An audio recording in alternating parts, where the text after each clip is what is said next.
Welcome to another episode of Roll or Die. I know I say it every time, but I think this time we do actually have our highest ranked guest on the podcast. He is a 6th degree black belt. He is the head coach of Roots BJJ, and he is Paulo Guimaraes. Thanks for joining us, Paulo. Thank you, guys. Good to be here. Wow, man, 6th degree. That's just amazing. What happens? Like in a nutshell, man? Are you still as in love with jiu-jitsu as you ever have been, or are you more in love with jiu-jitsu, or is the whole relationship just so different it's not relatable? What's it like to be a 6th degree? Well, it's a bit different, because I think the time changed your view of everything, right? So you do something for a long time, you change the view, and you like you said, and you don't like, and you hate it, and you love it, and you come back again, and you get used to it. But I think in the beginning they start first we never imagined to be here, guys like myself and other guys like from the same time as me. We when we started jiu-jitsu in Brazil, as a kid. I started in 1982, and then start training with Master Flavio Bering, there's a black belt from Hélio Gracie straight, and now he's a red belt. And then his son Marcelo and Silva. But we never imagined that time was you do jiu-jitsu because you have to fight in school or in the street in Brazil at the time, right? And also because like everybody, even the instructors, it was very hard to find an instructor or a jiu-jitsu teacher that was just jiu-jitsu. Maybe the guy's a teacher, teach from 6 at night to 9, but during the day he has another job. So nobody imagined you're gonna be a jiu-jitsu instructor and live from that, and I don't know, be in Australia or in America or in Japan or whoever, because I just think it was a very local thing. Yeah, and then being a 6th degree today is something that sometimes I didn't even notice, because I'm just keep training, and then they really come, oh, now it's 6. So then I don't know, now it was last year, so in 6 years it'll be coral belt. They just even get the relation of that's my the importance to But what's the importance today? That's coral belts and red belts and this and that, many more of them in my time. Like when I started, in the start there was not even existing coral belt because it was not regulated. So we had black belts and red belts. Yeah, that's it.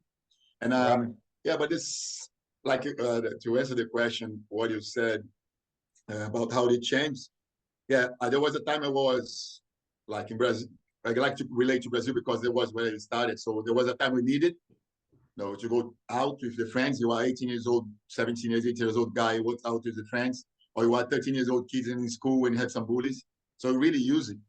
It was really to use. It's not what it was not for a competition. We had 3 competitions a year. It was not for I don't know whatever else to make a career. It was just because you need to use it. So you have to have it. And then came to a point that 94 started 93 actually started the Brazilian Championship. Like national champions, 94 started the world championships, like the International Federation came. And then things started to get more professional, more sporty side. It was not more only the self-defense side and the fun, it was more the sporty side. And then came the competition phase. So my competition phase went a little bit as a blue belt. Blue belt, I was not, get too nervous, competition was not good. Like I said, I go compete, get nervous and adrenaline, things spin, forget stuff. I remember one day I was in a foot locker and a guy, the blue belt, and was I gonna win again? And he got a foot lock on me and a tap. I said, "Oh my god!" So it's that adrenaline going crazy doing things. So then after that, purple belt, and the things start to get more organized and more competitions in Brazil. And brown belt compete a little bit, and then black belt they came out. And when they came out to not intentionally, I can tell about the story better, but and then it was that phase that year since '97 maybe until 2009, 2010 was those years of 10, 12 years of competition, training, competition, get hurt, get injured, train harder, do MMA, do international competition, world championships, Asian championships, Pan American, all these circuit. And then after that, I had my first kid in 2010, so slowed down a little bit, didn't have time to train as much. Became a bit more the time of teaching. Even if I was teaching that time, I was teaching and competing and training. And then came more time of okay, have little kids at home cannot compete as much. So it was more the time of take care of the students and prepare people for it. Lots of people fight MMA, lots of in Australia already. Lots of people fighting competition, taking them overseas. And that's it, And then I started to teach kids. I started to teach kids because of my kids. I never was good with kids. I like when I came to Australia and I started kids in Bondi because my first gym was in Bondi. I used to grab the kids by the ears and lift them up, you know, the paper shops. And so the kid entered one day, 2 days after the parents take them out. So it was impossible. You know, I didn't have patience with kids. I grab them by the ears and lift them up and said, you go there. Oh, can you do this? You want Australia? I don't care. You go there. Oh, push up. Oh. So the kids cried. It was a mess. The solution was I had Philippa, my student, right? My black belt after. Yes. Philippa, do you want to teach the kids? Teach class? Okay, I don't teach. Okay, so take it. Then you get about 20 kids. But until then, no. Then when 2010, my first one was born. 2012, my second kid was born, 2 boys. When they were 3, 4, then I started, okay, I'm going to start teach kids. And I started to get more patience. And then came that phase that teaching kids was nice, you know. Once you have 5, 6 kids doing the process, so the other ones just follow. And then it was nice. But then I started to teach kids. Today I teach kids well. And teaching the competitors is also different phases. And what I feel like I like more training now. I don't like about training with no commitment, like no due date to a competition. Let's say in 3 months I have a competition, just training. That's it. And the last competition I had was the Pan Pacific in 2019. By the way, I just went for fun.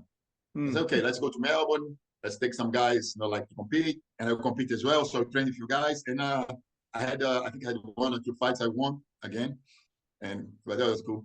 And I remember Thiago Braga, my black belt, was my student since Brazil, and he came here, and one day someone was him or someone came, and that was the time I used to competing. Oh, I don't know. Thiago was saying, oh man, I don't know what happens to Paulo. He trains, he relaxes, he goes surfing, surf trips, he relaxes, and then he goes out there and win the competition. And we are here training every day, scratching the ears and so no, I don't know what happens to you, but yeah. But I when I train hard, I train focus. And I think one of the things that kept me training for so long that I don't have many injuries. No, I have a little kind of a bad ankle from some foot locks. I had injuries everywhere, but what I do have, and that's actually I tell my students and tell people who ask, oh, how do you keep training, keep fit and stuff, man? When you get injured, you have to treat your injury. You cannot get injured and go keep training on the injury unless you are 19, 20 because it's over, but even like that, if you had injury, stop, treat your injury, go to the class, watch the class, you know, do the moves you can do. Okay, I hurt my left arm, so do the moves you can do with your right arm, or do guard, or do something until you get better. Because if you get injured again and again on the same thing, you last much less. You know, the last 5, 10 years, but you don't last 30 years. So that's a good thing. People who did it, I'm okay. No, you're not okay. It's good or it's bad. Or it's bad, stop. It's good, go slowly. Sorry, I just talk a lot because. No. That's what we like that. You mentioned Philippa. So that's Philippa Cato. Yeah, she's one of your black belts. She's one of the first female black belts in Australia. So you were one of the first to grade a female black belt. Tell us about that. Yeah, well, I started in Bondi. Like I arrived in Australia in 2000 as a black belt. My black belt, I got black belt in 98. So in Brazil, so it got hit 2000. Was not to stay. I went to Bali to surf for 2 months and came here. And when I arrived here, found a place like Brad's my student now as well, like black belt, and had a place in Miami. Started training for him. He had a gym in Neutral Bay. I started teaching Neutral Bay, and then I met a guy, Peter Nicholas from Fat Blaster. I don't know if you guys remember Fat Blaster, the diet. It was a product, a pill that you lose weight, weight loss pill. Fat Blaster at the time, and it was the best in Australia because at the time caffeine couldn't come in Australia. You couldn't have products with caffeine to lose weight, but he had a formula that he invented, he got, and he was like the best-selling weight loss product in Australia at the time. And I met him, and then I got sponsored by his company, and was paid for things. And we opened a gym in Bondi, in Hall Street in Bondi, the main street in Bondi, there in Bondi Beach. And Philippa lived around. So Philippa came, Andrew, Philippa, Dave, that was the 3 ones who went to Brazil to be to the World Cup, me and then the 3 of them. And then they went another year, one again. And Philippa came, she was kind of a sporty girl, always a sporty girl. And she came, she was, I don't say overweight, she was big, heavy. And she started training. But she started training like a professional. It's not training like go there sometimes. She used to come 5 days a week, every class, training, run at the beach, do this, do that, do weights, and start really, really like into it. And then that was about maybe 2001 when I opened the gym. And she got the blue belt in 2003.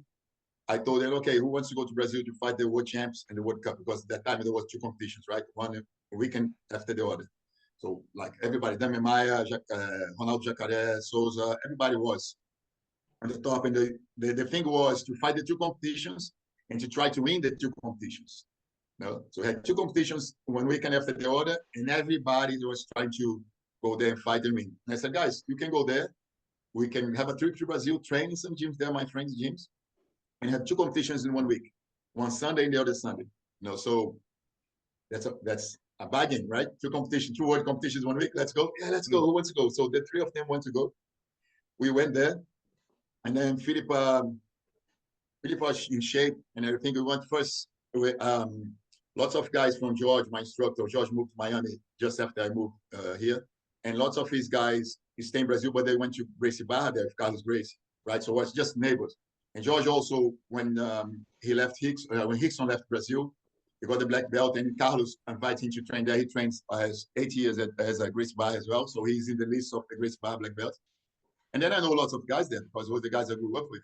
So we went straight there, trained with them and everything else. Philippa went to train with Kira Gracie at the time. I think Kira was one of the students of Carlos. I think she was blue belt, she was purple belt, I don't know. But the training was hard. And Kira, I think, attacked her foot and cracked her foot. That was about 4 days for the competition. And then and then treat and everything. So she went but she was very tough. So she went to the World Championships. It was the first weekend. She got bronze medal. She got 3rd place in her division. And then the weekend after, we went to the World Cup, and she won. So basically, she was a machine. And then in the year after, that was 2003. 2004, they went back again. I couldn't go. They went back 3 of them, and she won again. So amazing. She was on a roll. And then it was, I think it was 2004, if I don't remember wrong, 2005, would be the first year of female wrestling in the Olympics. And we had Igor Prokopovsky from Bondi, from the Igor MMA. He was training with me as well. He was my student. And we had a wrestling class for him, and he trained the jiu-jitsu class with us, right? And then in wrestling class, Philippa started to do the wrestling class to go to the Olympics. So she did the trial. I think she did the trial, I don't know where it was, in Europe or in America.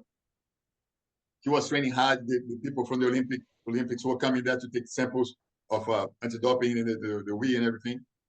So she was a machine. She didn't qualify for that one. I think she was one spot out or 2 spots out for the first Olympics.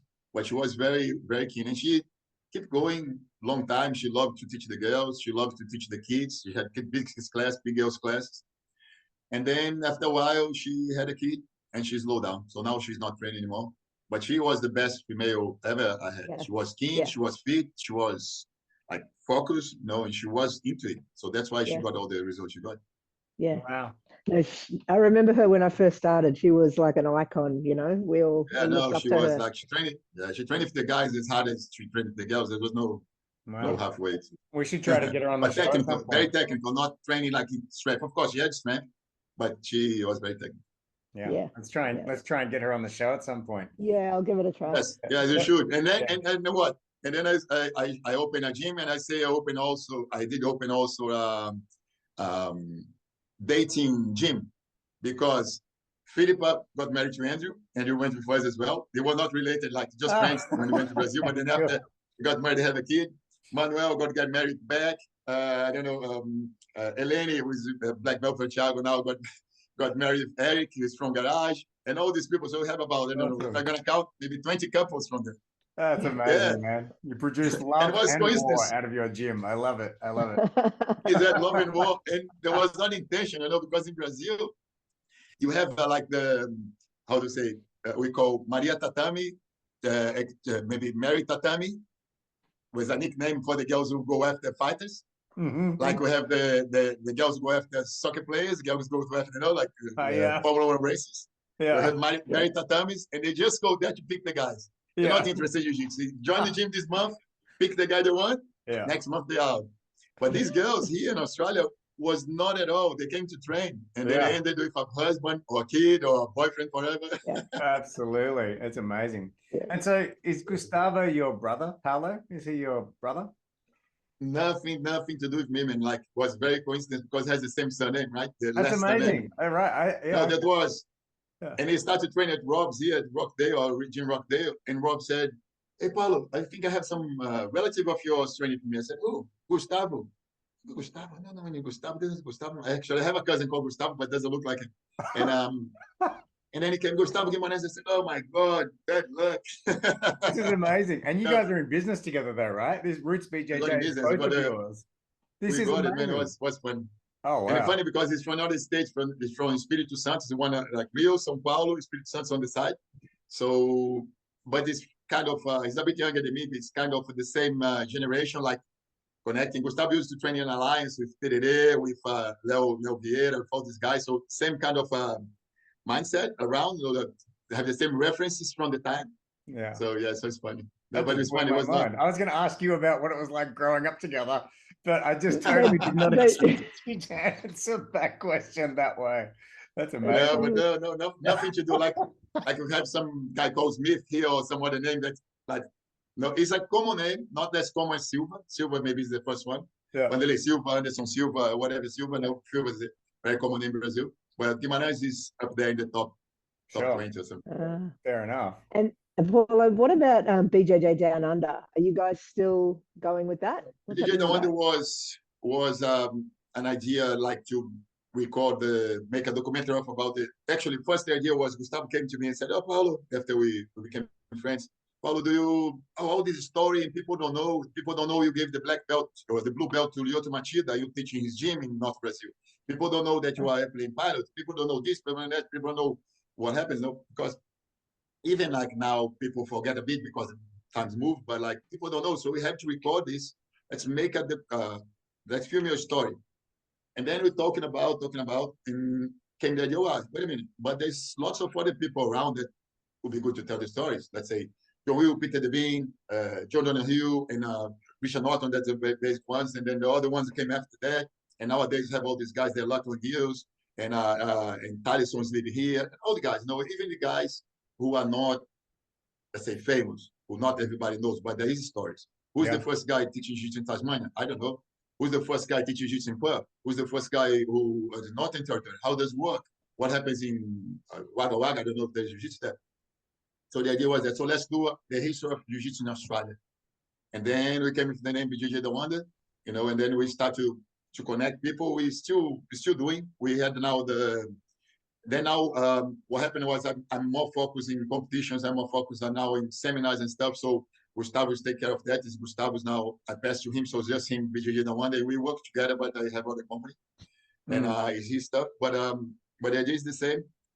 And we went to the Brazilian consulate in Sydney, General Consulate of Brazil. We had a meeting with the ambassador there, the consul, and they are giving all support to us. So have not money support, but institutional support. So they want support, and they said they are planning to do a short film festival maybe next year in here, like support by the consulate. And they said, "Oh, guys, it'd be good if you bring it in."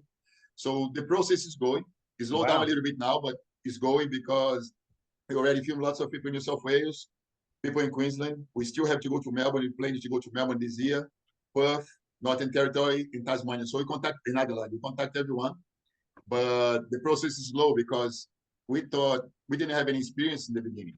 So like how to film. We got some good guys to help us to film and editing and processing and make the story, make the role. But it's much longer. The process is much longer than we imagined.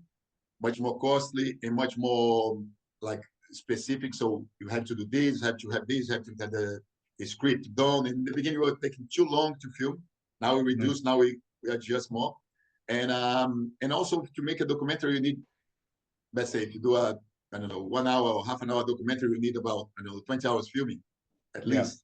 Yeah. For every gym, we have to film the guy's gym, the guy's story, the guy's lifestyle.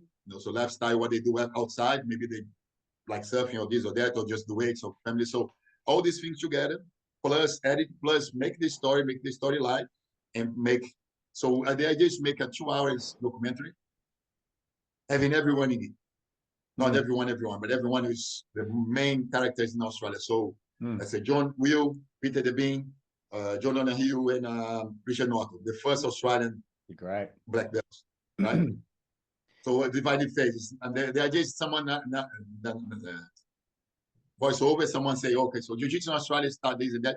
Then the guys, how they do it. So my idea in my head is first, it starts with the Australians going outside to fight Jiu-Jitsu. Like Marcelo Bering came here in 1985, was my teacher. He came here, he challenged people. I think that's how John Will learn about it and all the story. So they tell their story. Then they go out in the 90s, right? And then in 2000, I was the first Brazilian to arrive here, black belt. But then after Marcelo, Bruno, and everybody else, so Australians going out to look for Jiu-Jitsu. Then in the 2000s, Brazilians coming in to bring Jiu-Jitsu in. And then start to move, right? So then start to move, and then came the federations, came the competitions, came the MMA, first MMAs, then came the first MMA champions, like Elvis, the first guy to represent Australian MMA there, bigger MMA UFC, and then Perush, and then this and that, and then until Whittaker and Volkanovski, these guys nowadays. Wow. Came that story, right? And then, yeah, that's what exactly. So put that in 2 hours, plus the small things that happen. Okay, who was the first in Queensland? Well, it was Traven, actually. People don't know Roberto Traven was here. He came to Sydney. His wife was studying at the university here, so he came to here. I met him, and then my friend Eduardo Diaz from Garra there. He was his student. He was my friend since he was a yellow belt, since he was a little kid in Brazil. They were both here, and then they came to a competition first and said, Paulo, what are you going to do? Traven was moving to Queensland, and Duda was moving with him. So what should you do to grow Jiu-Jitsu in Queensland, bro? What I did here, me, Marcelo, and Bruno sit together, and it created a federation. So if you move to Sydney, to Queensland, create a federation, right? Start to do competitions. They said, oh, can you help us? Yeah, I can help you. I give all the papers, all the ways to do it. They moved there, they opened the federation. Traven went away, moved back to, I think, to America. Duda stayed, opened the federation. Daniel Lima connected with him, and then Daniel moved here. And now Daniel Lima has a very successful federation. So all these stories. Amazing. It is this history of Jiu-Jitsu. Yeah, this is a book. I just got it recently. I actually bought this from my old coach, Tiago Stefanucci, before he went back to Brazil. Yeah. I bought it from him when he left because he wasn't taking his stuff. And it's I don't know if you know about this, but this book, but it says from the story behind the film, and it's opening the closed guard. And it's all about the origins of Jiu-Jitsu in Brazil, right? So I presume that this is like a similar project, but this is like the Australia version of this. Yes. It's like this, there's a film, there's a book that goes with it. Yes. And, I'm really excited actually about reading this. I'm going to learn so much. I'm going to be so armed with knowledge, and I'm excited about that. So I think it is a great project that you guys are up to, Yeah, it's a great project. Gustavo's take care more, like I said, it's take more care of it now. But the idea is that we have a chicken until 2000, supposed to be until this year, but it's too big. It still have too many things to do. So maybe end of next year will be ready. Yeah. And besides that, he's doing the docu series. Yeah, that's online. That's in the website, and then that's because you imagine 2 hours to tell the whole history of it will be about 1 minute, 2 minutes each person. 2 minutes me, 2 minutes John Will, 2 minutes that, and then have to keep moving. Yeah. For the docu series. Sorry, go on.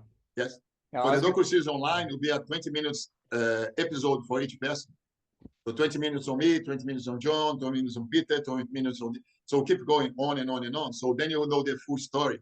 That one's a bit quicker. It's already online now, but it's still going. So from those ones, we take the main ones to the documentary. So that will be the great. Full. There's a very real chance that, and I don't know, maybe there already is, but could you be the first person in Australia to receive the coral belt? Is there any other coral belts in Australia?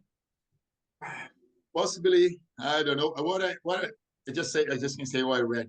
Peter, I think, is 1 year or 2 years after me. Okay. He got his black belt 1 year or 2 years after me because he told me. John Will, by the interviews that I saw in podcasts, interviews and books and everything he wrote, he got the belt on the same year as me, 98. Ooh, yeah. Okay. So yeah, so that was it. So I think me and him are not on a race, but on the same. What an amazing spot year there. that will be. Two legends getting a coral belt in the same year. Yeah. So I think Amazing. so. But all the things I heard from you, but the one thing I'm registered with the IBJJF. Yeah. Peter as well. I didn't apply for my 6th degree certificate yet. I already had the time. I supposed to do last year, but just lots of things I have just applied. Peter got his one this year. Yeah, 6th degree. So I think he's 1 year after me. And John Will is not registered. Actually, he's registered with them. But I think the last registration he has there, I think he's 3rd degree or something. So he's not registered then anymore. Okay. So, but anyway, together then, eh? You better hurry up and get his paperwork in order. Yeah, but that's the thing. Like, happened before. And that's how it used to be before the IBJJF, right? You get the belt by time, not by time, exactly time. Or you have 3 years, have 5 years, have 7 years, and then you change belts. But by the time or your instructor or your professor thinks you deserve it. So basically, like, you have the most famous story on the blue belt. That's Liborio from ATT, from America top team. He stayed, I think, was 6 or 8 years. I think it was 6 years in the blue belt. No, Wow. he's supposed to. He was beating brown belts and black belts at the gym, but Carson Gracie hold him the blue belt because he wants to win competitions. So basically, Liborio was for 6 or around that time of that amount of years going every competition, the open weight, the absolute, right, and his weight division, and win every time. And Carson didn't want to take him out because it was 2 gold medals, no. And Carson at the time was competing with the Grace Academy, so just keep him there. And people used to do that. People used to do that's that what my all the coaches time. are doing with me. Now that's what's Exactly. going on. Exactly. So Liborio was choking black belts, and Ganam was in black belts, but it was blue on the waist, but it was not. The other case, the opposite, is like Vito Shaolin and BJ Penn and all these guys jumping from the purple belt straight to the black. You know, wow, purple to black straight away. So like, well, 4 years, 5 years. I think BJ is the world record 4 years or 6 years ago. Yes, but they jumped straight from purple to black.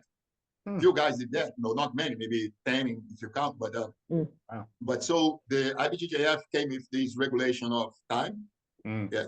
And so let's say you know when you're gonna get the belt. So I know now when I got the 6th degree, I had 7 years to get the coral belt. But in some cases, you know, like if your instructor comes, if George comes to me and not in 6 years, in 7 years, but in 4 years and giving the belt, what are you gonna say? Oh no, sorry, I don't want it. One of the Gracies did that. Like, his brothers tried to give him his coral belt. Dixon. Yeah, and he said no. The red belt. Yeah. Oh, the red belt. Yeah, he did. Sorry, my bad. Yeah, he did. Orion did all these things, and in Las Vegas, and everybody was there, and he gave the red belt. I said, no, I don't want it. He didn't even put the red and white belt, because the coral belt is 7 degrees, right? 7 degrees is coral belt. 8 degrees, you can keep the coral belt with 8 degrees, 8 stripes on it, or you can put the white and red belt. That would be an 8 degrees belt. And the 9 degree, then you get the red belt.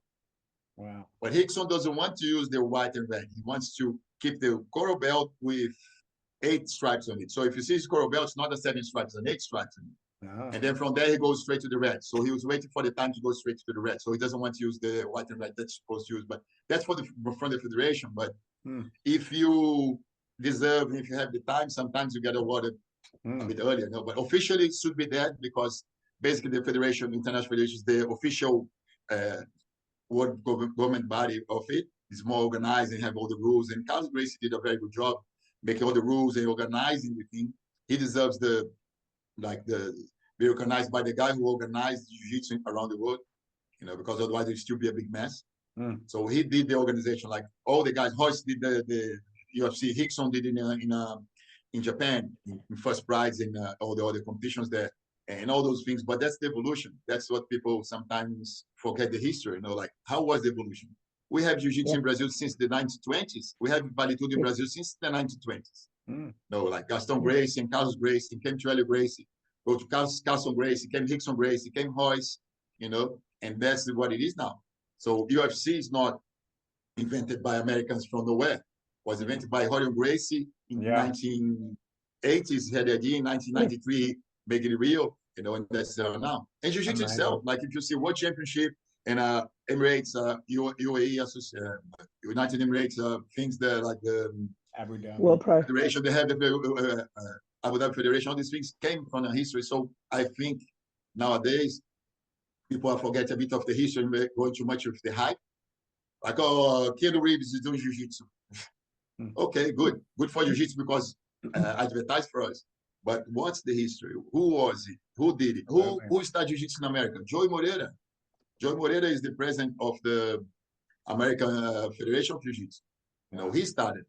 And then, because they run parallel to the IBJJF, but he started, and he fought UFC in the beginning. Who started jiu-jitsu in Japan? Yuki Nakai. No, Yuki Nakai, right? The little guy who got blind in fighting the competition that he did the final with Hickson. He started because he liked it and he was very much in it. So this is important because the new generation just want to know about, you know, colorful rash guards. And I'm good in gi, I'm not good in no gi. Man, there's no gi, no gi. Yeah. There is jiu-jitsu. You can be good in one or the other, but what you practice in gi or no gi? You're doing jiu-jitsu anyway. Kimura is kimura, choke is a choke, sweep is a sweep. I agree. Amazing. But I do more, I like more knee bars. Okay, because knee bars are easier to do in no gi than an arm bar because it's slippery. So the legs are a very good option for no gi. You know, but you're still doing any bar that we use in jiu-jitsu, the toe holds, the heel hooks. But the heel hooks are new. The heel hooks are not new. The hooks are very old. You know, just we don't use it because it used to break all the knees of everybody. So if you let a white belt in a competition do a heel hook, in the next competition you don't have white belts fighting, just one because they won all the other belt. So it's to prevent, isn't it? It's just to prevent injuries. But people take sometimes too serious. I teach heel hooks for my guys in the gym. I just tell them, look, if you're going to do a heel, you're going to fight with your heel hooks, not black belts or brown, a bit earlier. If you're going to fight with your heel hooks on your bars, you have to tell your friend, okay, is your hooks and your bars on? And when you get a heel hook, just don't spin all the way around because it's going to pull his knee out. Get a heel hook you hold and spin slowly. Wait for him to tap. And on the other side, you guys who are, if you have an armbar, a choke, a heel hook, a wrist lock, whatever it is, if you start to hurt, tap and fight again. On the choke, you don't need to tap. You pass out. You know, if you don't want to tap, it's your problem. You pass out and you wake up. But then the rest of your body, all the joints going to break. Yeah. Oh, Paulo, we've only got 4 minutes to go. So just aware of the time. No. I also just want to stop you there with something. I don't know if our listeners missed it, that something that you said, just to confirm that you said that you were the first Brazilian black belt to come to Australia. Yes. Yeah. To live in open gym in Australia.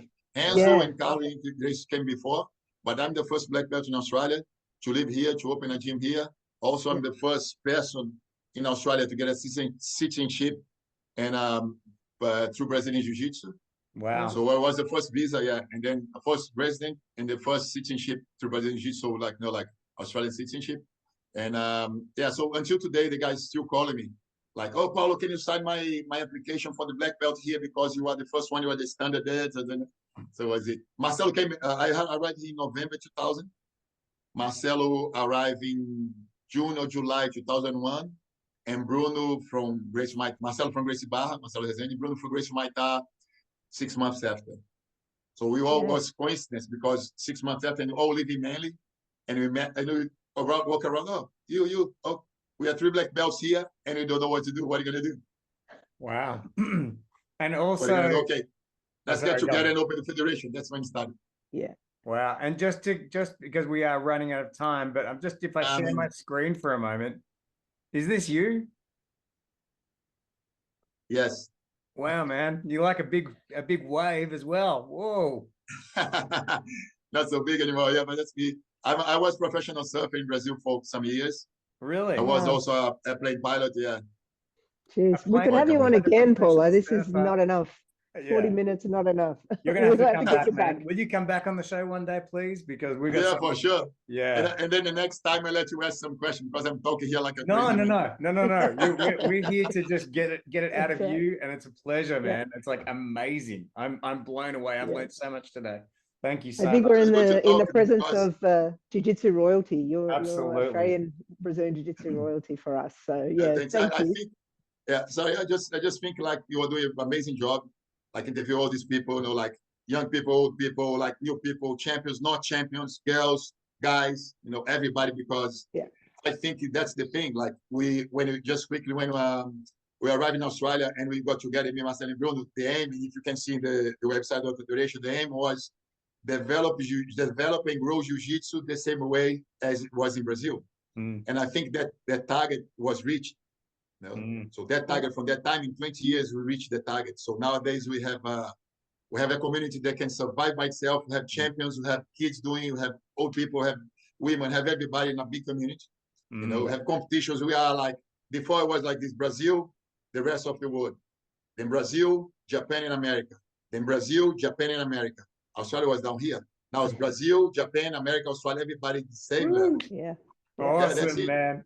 Thank you that's so much for coming on the show, Paolo. You are amazing. I'm inspired, very inspired. Thank you, guys. Sorry for talking too much, but Not at all. Not at all. Yeah. Like to tell this. All right. See you Thanks, next time. Paulo. Thanks a lot. Bye. Bye-bye. Thank you. Bye-bye. See you.